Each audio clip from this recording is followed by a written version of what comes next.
Hello friends, आज ना मैंने पॉपिट के साथ चॉकलेट बनाई। तो इसके इंग्रेडिएंट्स ये है। सबसे पहले हमको जेम्स को पॉपिट में डालना है, उसके बाद न्यूटेला डाल दो।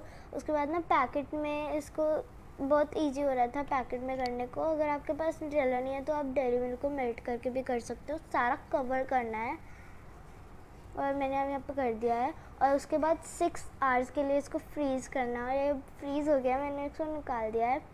पर ये ना बहुत टफ़ हो रहा था निकालने को। जब मैं पॉप कर रही थी तब भी नहीं निकल रहा था और ये मेरे हाथ से तो बहुत ज़्यादा टूट रहा था। फाइनली अभी होने वाला है। आपको जल्दी करना पड़ेगा क्योंकि ये मेल्ट बहुत जल्दी होता है। इसको मैं खाने जा रही हूँ। एनीवेज ये मेल्ट तो बहुत जल्दी होता है पर ये बहुत ज़्यादा टेस्टी है। आप ज़रूर ट्राई करना अपने घर पे ये हैक। Bye bye.